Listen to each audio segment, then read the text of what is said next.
That was fun. I think that was a race that will actually go head to head with the truck race on being pretty good. I know a lot of people were saying that nothing could beat the truck race. I know there was calamity at the end of this race, and maybe it went kind of full stupid at different points. But I personally, I think actually like this one more. I swear, I'm not just trying to become the NASCAR shill account here. I honestly really like that race. It seems like a lot of you guys did as well. Be sure to lick that like button, like the stream. I like what NASCAR Comparison says in the chat.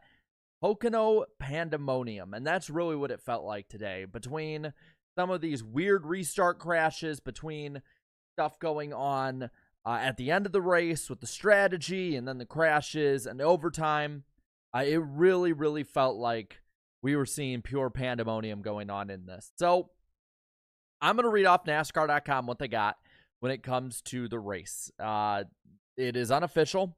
The results may change on the top of the ticker at different points once we put it up.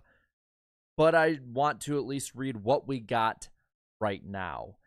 So Austin Hill gets the win over Sam Mayer, Chase Elliott, Riley Herbst, I should say. Not Ryan. I've been watching old races, seeing Ryan Newman all the time.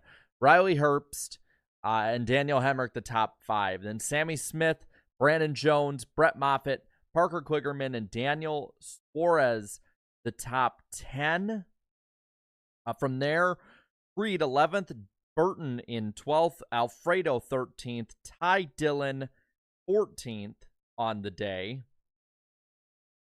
So good there. Clements 15th, Kyle Sieg in 16th, then Graf, Ryan Ellis, Jeffrey Earnhardt, and Chandler Smith, the top 20. From there, Smithley, Ryan Sieg, Justin Allgaier 23rd. First car out of the race was Josh Berry, finishing 24th. Then Kaz Grala finishing 25th. 26th, Emmerling Perkins 27th. Chad Chastain 28th. Poole in 29th. And Alex LeBay 30th. From there, you got Gase in 31st. John Hunter Nemechek comes home 32nd. Cole Custer 33rd. Mosak coming home 34th. 35th goes to Parker Retzlaff. Then 36th, Josh Williams. Corey Haim 37th. And Sage Karam out of the race. And last, I believe, other than Barry, the only car out of this race. A race that lasted 92 laps for an hour, 52 minutes, and 14 seconds with 8 leaders, 11 lead changes, and 6 cautions, one of which ended the race. Now, before we get into the rest of it, and I will have it at the top as well with the streaming schedule for the week, but we will be also looking at the playoff cut line and what we got going on there. So we got 7 winners this year that are locked in. NBC has shown these guys on the cut line. 8th, Josh Berry plus 110. Hemrick plus 86 in 9th. Mayer plus 78 in 10th. Then Sheldon Creed in 11th plus 49. Riley Herbst 12th plus 26. Parker Kligerman minus 26 and 13th. First car out. 12 make it in the Xfinity Series. Then Brett Moffitt minus 49 and 14th. Brandon Jones minus 54 and 15th. And 16th, 141 back, Kaz Grala. Let's be honest, the battle right now really is 11th to about 14th, 15th. In, I believe, 60 points is the max you can get, so 59 is one race. So it would be between 11th to 15th is where the battle is at. Those are the guys you got to watch. By the way, lick that like button. Let's get over 100 likes as we go through this race. I want to see what else you guys got going on in the chat here. I know I see some sad Josh Berry fans, and I'm going to be honest, I think Josh Berry blew it. I'll get to that in a moment. I don't think in the last corner, obviously, when he blew a tire. I mean, not literally, but in that first corner of the restart, I think he blew it. And that's on him, but he ran almost a perfect race. But let's look at this race. How about that?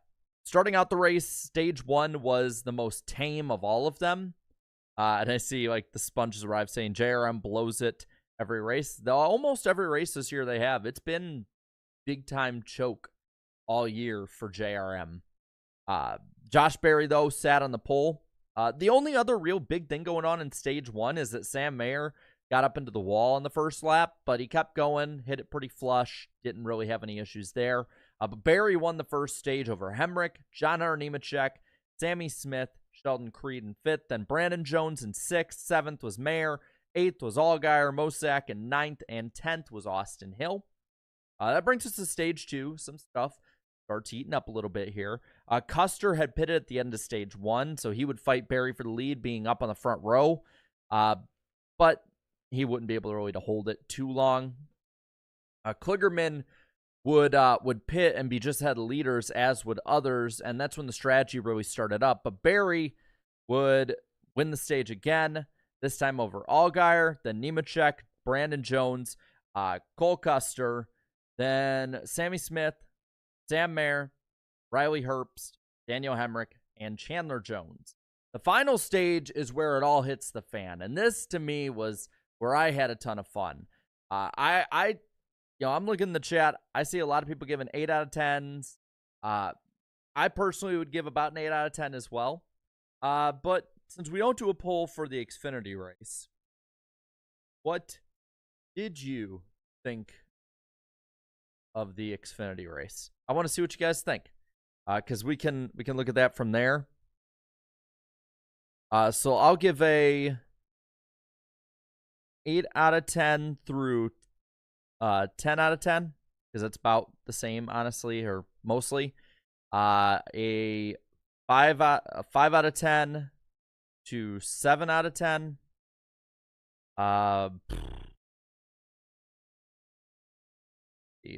A 3 out of 10 to 4 out of 10, and then a 1 out of 10 to 2 out of 10. How about that? It's hard. It's really hard, honestly, to give the ratings really good on this, just because there's only 4 options. If there was a 5th option, we'd be golden on this one. So here's what you got. What'd you think of the Xfinity race? I'll let you voice your opinion on the poll in the chat. I see a lot of 8s, a lot of 9s, a lot of there's some 3s. I see a 7.5. Yeah, let me know up there what you think. I had a ton of fun with it. First 2 Pocono races, I've had a good amount of fun with it. So that's at least where I go with it. I know they're interviewing Josh Berry right now on the broadcast. I'm going to leave it muted just because I don't want to get copyrighted. But let's talk about that final stage and see where things might have went right, wrong, or in the middle for people. So first restart of it, we have the first game-changing caution of the day. Big wreck, big stack up on the restart. I think it was more a mistake than anything. But the 00 and the 20 are the big losers on it. And you would see it reflected in their final finishes of the day, with Nemechek in 32nd and 33rd, Cole Custer. I saw the chat pick John Hunter, and I won't say all of you, but there were many of you early on in the chat, around halfway when I put the stream up, who were gloating over the rest of us. And I just want to say, never, ever count your eggs until they hatch on that one, because that was really funny to watch. Not gonna lie, it really was. But moving on from there, with 40 to go, we have the restart of Suarez versus Allgaier versus Barry. Allgaier emerges as the next big contender, the first one who might honestly be good enough to go after Barry. He looked pretty strong in the first 2 stages. No, I'm saying eggs on this one. No, I'm doing a different one. Like, you can argue all you want, but I was right with the pick today, so I'm right today. But anyway, Allgaier really had the only car, I think, that speed-wise could match up with Barry. And he showed it. The 2 of them raced really well against each other, back and forth. And the 7 would get out in front with the lead. Now, many leaders would be pitting, while others were trying to play the strategy game. Some further back were trying to play strategy. Others were trying to, what are you talking about? I was right for trucks. Spencer, I picked the winner for trucks. I picked Kyle Busch. It's funny and all, but I picked Kyle Busch to win the truck race, so I was right for both. I just saw you correct. It's all good, man. But yeah, the leaders were starting to pit while others further back going for the win. You know what? I like that. That's what Pocono excels at, is these strategy races. Why I don't think we should have stage yellows at Pocono or Michigan, or if they bring it back, the Brickyard, because these kind of races are more common the more drawn out we got due to these strategic plays. And I think that it just showed in a great way today. Like Pocono can have some great strategy races. And I think we had one cooking up, because with 30 to go, you had Barry and others pitting. Elliott stays out for a bit. They missed their window, so he pits with 20 to go. Gralla spun, but NASCAR didn't call a caution. I found that really interesting. But they did call a caution with 11 to go when the 7 would get into Gase, messing up the entire front of that car. By the way, really good-looking car. The top 8 would stay out at that point, while others were taking 2 tires or 4 tires. We're going all over the place with it. With 6 to go, you have the restart. Barry gets back to the lead, but it's not only maybe 2 laps later, where the 19 of Mosack wrecks, bringing out another caution, and we have that overtime restart. And with that overtime restart, Barry sails it off into 1 and completely chokes away the race, loses the lead. Austin Hill gets out into front of him, and he tries fighting back. Mayer is fighting with him. He gets into the 21 a little bit, then gets into the 1 a little bit, though I think the 1 and him, I don't know how exactly, if the 1 came down or the 8 came up. But at that point, the 8's tire's blown. He crashes. There's more crashing behind. NASCAR has to throw the caution, and we end this race off with, well, just a caution-ended race. We don't like it, but it had to be thrown with all the calamity going on behind him. And it was wild, to say the least. I think that was a very, very fun race, personally.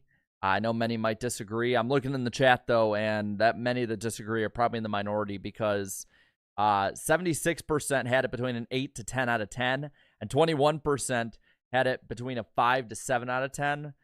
So doing quick math here, that's 96% of you that really liked this race. Nobody thought it was really a 3 or 4 out of 10, but 1% of you did think that it was a 1 to 2 out of 10. Those of you are probably Josh Berry fans. No offense to you guys. I get it. Like, if my driver did that too, I wouldn't like the race. But 96% of you, which it's weird. This math does not add up whatsoever on the poll, but 96% of you really, really like this race. But with it, Austin Hill gets the win. In my opinion, a pretty well-deserved win. And, just because you can Mickey your way into wins, I get it. But you have to put yourself in the position to Mickey those wins in, I guess, if you will. And they were good enough to stay up there with the strategy. Maybe not the greatest car in the field. I didn't really pay too much attention where they were, but I'm looking at the stage finishes here, and I see him in 10th in the first stage. But they had good enough call to stay up there. He kept himself in the running for the win right at the end, and, well, you see the end result. The 21 is in victory lane, a victory lane that I really think should not have been redesigned, because the Pocono victory lane they had, I thought, was one of the most iconic in NASCAR. But he is in that mediocre victory lane. Looking at the chat here, Timmy Wolf brings up a good point. I'm surprised they were gonna let them race back with a bumper on the front stretch until Barry went into the wall. I agree. I think that that was, I don't know when they were going to throw the caution for that, but they probably should have thrown it, whether it was when they were getting into 3 or when they were going through the tunnel turn or whatever. But I did not think that them racing all the way back was going to happen at any point with that happening. So I don't know, man. NASCAR being consistently inconsistent. Luckily, nothing bad happened or anything like that. Was a ton of fun. I like I said, this race weekend today with Pocono was a ton of fun, in my opinion. And that's something I don't think we could say about Pocono until a couple years ago. But Pocono has become really quickly one of the most fun race weekends of the year. Jimmy, thank you for the 5. What did you think of ARCA's race this morning? I did not see ARCA. I didn't even know they were racing this morning. Who won? I'm assuming it was Jesse Love, right? If I had to guess, it would probably be him. I mean, I'll go on ARCA's website and see. But shocker, Jesse Love won. I just, that's first thing when I saw popping on. Yeah, I didn't see it. I'll be honest, I got my first good night of sleep in like months. And when I say good night, I mean like over 12 hours. I had the night mostly off last night, and I took full advantage. Grover Cleveland asking to bring back Rockingham. I'd be down for that. That's pin worthy. That is pin worthy. We are pinning that to the top. Grover Cleveland, former president here, given I don't know if it's a decree or if it's a request, but you know what? The 22nd and 24th president of the United States, yes, I am saying it's true, that's actually real, is telling us what it should be. I'd love Rockingham back. Napa Racing Fan 927 wants Rockingham, Chicagoland, Iowa, and Milwaukee back. I'm down. I'd put Chicagoland number 1, but I'm really biased. I mean, again, from what the rumors are, it sounds like we're getting Rockingham back for the All-Star race, if the rumors are right. I also saw rumors that I believe Richmond would have a Thursday night race next year, probably playing into the Olympic break and stuff going on there. Montreal, yeah, that's another one that's probably coming back. I think that's at the end of the Fox schedule. Sonoma, I think, would be in the West Coast swing. There's a ton of stuff going around. The Brickyard one, I think, is like the one we know for sure is going to happen. Just because I'm sorry, I get that their little thing they push in front of everybody, like, yeah, we're just testing just in case. It's like, why would you test just in case? Like, we all know you're not testing just in case. We all know that you're testing for something real. Jimmy asked for 5. Also, what'd you think of SRX from Thursday night? I thought it was a ton of fun. Both races at Stafford were fun. You know what? Unpopular opinion, but maybe we should race Stafford the first and last race of the SRX season, even if you got to add another race to it or whatever, because that track is fun to watch those cars on. And I love the fact that I picked both winners. I put in our in the chat that we have, private chat on Twitter amongst Eric, Danny, Darian, and I was like, can we have SRX count as like 40 bonus points a race? Because I've been pretty damn good at it. I didn't realize I was going to get the first 2 right. I think it's more than I got in the first 2 years combined. But, yeah, I really enjoyed it, and I can't wait to see what's next. I wish that the ratings would match how good the racing, in my opinion's been. But weeknight races, man. And I know NASCAR's rumored to have one. At least that's what I saw on Reddit. Now, grain of salt there, but I love midweek racing, but if the ratings aren't going to be there, they're not going to be there, and that's what sucks, because SRX has been a ton of fun. 00 music, or 000 music, or 000 music. I don't know. You let me know how to say your username. I apologize, but thank you for the 2.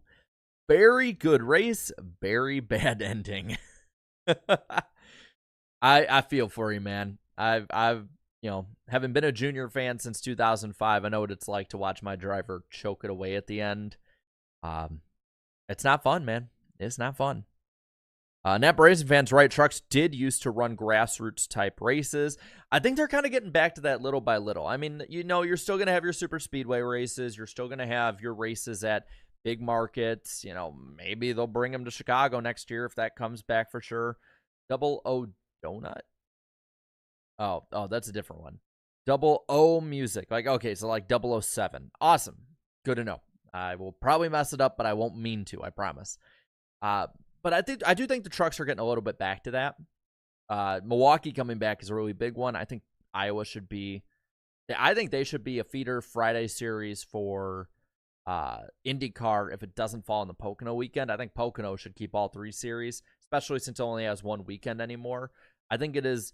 I think what this and what New Hampshire and what a lot of these other tracks are starting to prove is most of these tracks should only have 1 race weekend a year. We have great racing in all of them. The drivers are not as used to them. Maybe it's just anecdotal evidence, but it seemed more fun since we've started getting 1 race at a track per year in a lot of these tracks. But we'll see. Let's see. Willie is on the pole, MTJP2.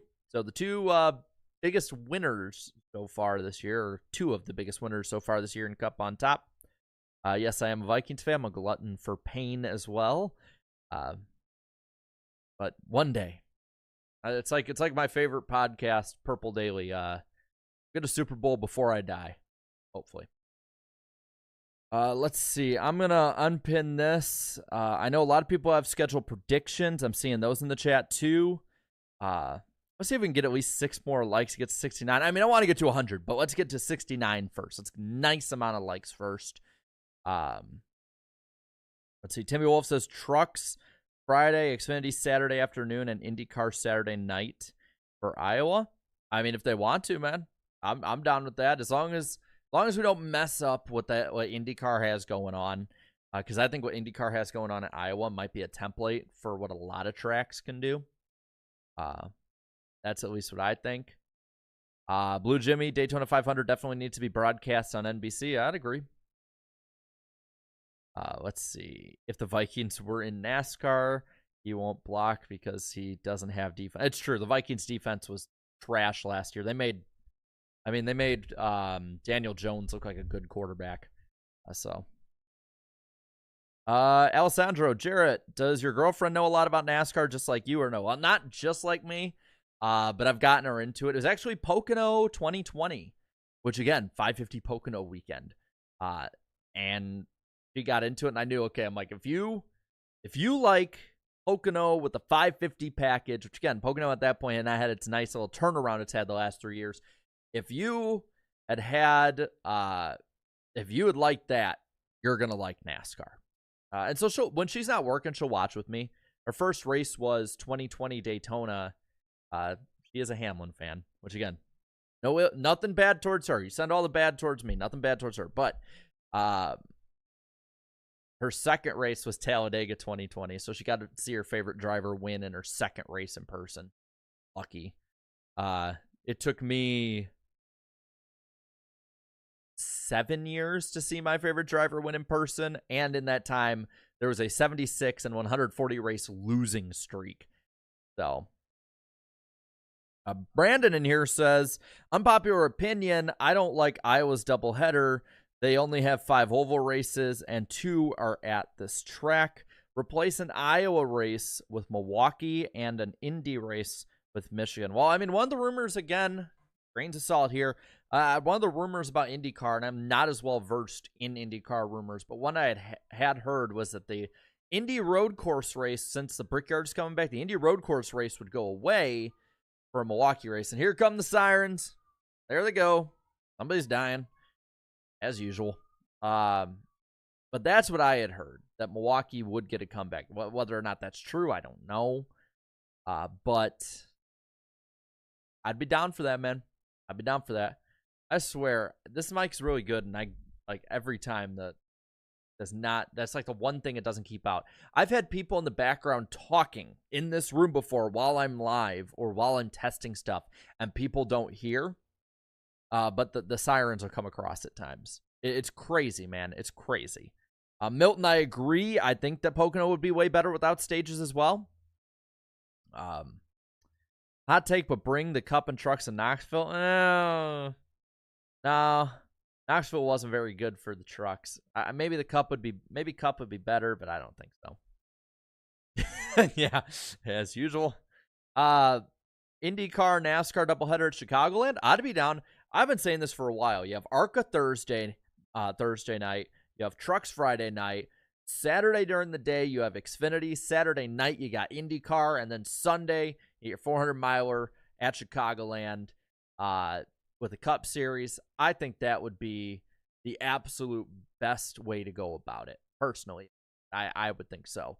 Again, biased, but every one of those series puts on good racing at Chicagoland. The track is only getting older, which means it will get slicker and bumpier. I'll have to put more seams in. I love all of it, man.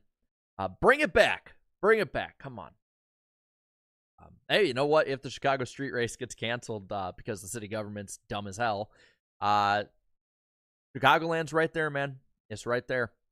We'll know by the end of the year what NASCAR is going to be doing with that. I believe the end of the year is the deadline for it. So, let's see. Brandon, I watched Oppenheimer yesterday just to see Barry nuke the field today. I mean, he pretty much nuked himself. Should Cup, Xfinity, or trucks run a doubleheader at one track? Which one? Like, Xfinity Trucks runs a doubleheader for themselves? Good question.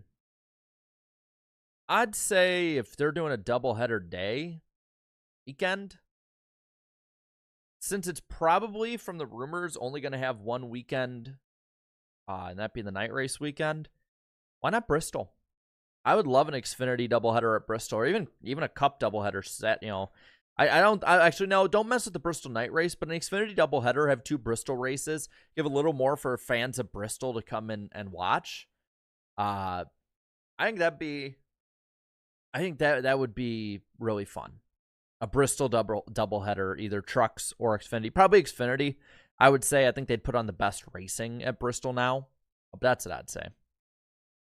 Which NASCAR driver would you say is the equivalent to the Vikings? I said Austin Dillon. Nah, Austin Dillon. See, the thing with the Vikings is the Vikings are good enough to be in contention all the time. They're just not good enough to get over the hump. Austin Dillon is, well, he can't get over the hump, but he's not good enough to be in contention all the time. I want to say Denny Hamlin. Hamlin's close, but always finds a way to choke it. And that's the same thing with the Vikings. Yeah. I mean, Nicholas Caps here doesn't even like the Vikings, but Denny Hamlin's a great driver. Vikings are a really good team. They just mess up. Milton says, I hope the TV ratings don't suffer for tomorrow's Cup race since IndyCar is on at the same time. Actually, it usually is IndyCar that suffers a lot being at the same time as NASCAR, but that's NBC making it. Steelers equal? Well, first off, with the Steelers, you have to have a fan base that's really toxic as hell, so go from there. But they also win a lot, but can find ways to choke. So I guess Kyle Larson. I'm kidding. I'm kidding. I don't know. I'm not gonna go too far into this because then I'll start like now we got the Giants. I guarantee somebody will ask about other teams. I can't really. I'm not gonna get too much into this exercise. Also, DW came back and did his thing for the broadcast on Thursday night. I liked it. I liked it a lot. After Pocono, you'd think McDowell will be 10 points below the cut line. Maybe. You watch any dirt races? Not as many as I wish I could. I'll say that. I'm so preoccupied on the NASCAR side and doing stuff with that, which takes up a ton of time. I'm not able to watch a lot of others. You heard rumors Texas might lose their playoff day. Yes, that's another one. Rumor that I've seen flying around is that Texas their one date would be moved to the spring, and a new track will be added to the playoffs, is the rumor. If I had to guess, I know it wouldn't work weather-wise, but I don't see the point of putting 2 in the same market within 2 to 3 weeks of each other. So I'd say Coda maybe. Because another rumor, there's so many rumors flying around right now, but like another rumor I keep hearing keep seeing, I should say, is like the Roval being taken off for the Charlotte Oval. Because the Roval, if you don't know, has been, I mean, I'll read them off for you. The TV ratings and actually attendance estimates aren't great either, especially since Charlotte has taken out a lot of seats. But the ratings for the Roval have been in the tank since it started. So like year 1 of the Roval, 3.2 million. Year 2 of the Roval, 3 flat. Year 3 of the Roval, 2.8. Year 4 of the Roval, 2.5. Year 5, last year on the Roval, 2.4. The Roval has never seen a year-over-year increase in viewership. The racing has gotten a lot better at... The racing's gotten a lot better at the Oval. And it would make more sense because more people watch oval racing as NASCAR fans and road course racing. That would make sense to me. I know a lot of people, a lot of diehards love the Roval. But I'm going to be honest at this point. We did a 5-year experiment. I liked it while it lasted, but I think it's starting to get a little dull for a lot of people. So I'd say, you know what? Give it a shot. If more people want to watch the Oval, we have better racing, bring it back, man. Let's see. Jared, if Bubba Wallace misses the playoffs, how bad would it make him look considering he drives for an A-level team in 23? I wouldn't say 2311's A-level, but I still think it would be bad. Personally. You know what? How about this? We end off the stream. Let's see if we can get 18 more likes. Yeah, lick that like button. Let's get to 100 likes. Which Charlotte layout do you prefer? I'll put that out there. Which Charlotte layout do you prefer? Let's see what we got. Come on, 11 more likes. Count it down in there, y'all. Count it down. 8 more. Just gonna keep putting the number in the chat every time it updates. 7 more. And yeah, we'll just keep going like that. I know you want a both option, but I want to see what y'all think. I want to see, push comes to shove. You have your choices being, put up here. Which one do you like more? Because I was Team Roval, but man, I'm really, really liking the Oval with the next gen. Feels like Charlotte and Kansas are the best 2 tracks with this car. Just banger after banger. And I'm almost at the point now of saying, screw it. Let's do like an all-star week, basically, where Wednesday or Thursday night we do the all-star race. That one's never really big with TV ratings anyway. Put it on Big Fox in a midweek race. See if you can get something really big out of it. And then have it on the same week as the 600. You condense the schedule, maybe open up a bye week for people, or end the season a week earlier for those who want a longer off season, whatever it may be. I'm talking in the industry, not fans. I can't get enough of Charlotte now. And it used to be one of my top 5 least favorite tracks. And now I love this track. Jared Chandler in the chat says, it made my wife a fan. The Oval Live? Yeah, that's awesome, man. That's awesome. That's really good to hear. I love hearing that, man. Napa Racing Fan 927, Saturday night, Bank of America 500 on NBC. I think they'd probably do a Sunday afternoon, Bank of America 400. Got that hot, slick track that would really affect how they drive on it. Playoffs on the line. I honestly think at this point, the Oval's become more of a wild card than the Roval has. So you have that going on. And it also would end a round of the playoffs right after Talladega. You have some momentum going. So you have that good momentum. You get to the widest audience possible. You can't do it Sunday night because of Sunday Night Football. But, man, that would be fun. That would be a lot of fun. It's amazing. This car was meant to be good at short tracks and road courses. It sucks at short tracks, all right at road courses, all right at super speedways, awesome at intermediates, which NASCAR is working, and I think rightfully so after the last 20 years of diminishing in the amount of. I don't think we should go back to the amount of cookie cutters we had in the 2000s and 2010s. It's overkill, even with good racing. All the tracks look the same. But I do think we should have a happy medium between the low amount we have now, especially getting rid of Auto Club, and the insane amount we had around 2005 to 2015. So I think that would be a nice balance to have as the best racing. But you also need to leave people wanting more. Kind of like short tracks. You can't have every race be a short track. It's like road courses. You can't have too many races be a road course or people will get overboard with it. Why I don't want any more super speedway races. 6 is more than enough. You need to leave people wanting a bit more. This is my YouTuber, you know, what do you call it? Promoter brain coming out right now.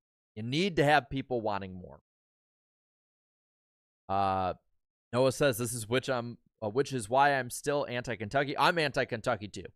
Kentucky and Texas to me are the same track. Texas was the only mile and a half last year that I saw no real redeeming qualities for.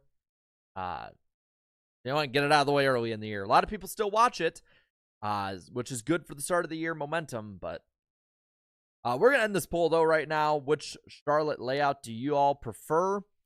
And the results update, 72% say oval, even though it says 71. 28% say roval. But yeah, that'll about cover it. Subscribe if you're new. We got the Cup race, post-race coming tomorrow. And we got a ton of fun coming up with that and a ton of fun this week. But I think that about covers it. Thank you all so much for watching. I can't wait to see you tomorrow night. Have a good night. Hey, I don't know where it's at, but I know I might be on 5 Points or Your Name Trees channel, but Darian's playing a baseball game against real baseball players. So watch that if you can find it. I have no idea where it's at. It has to be on one of their channels. So maybe I'll see you all there. Later.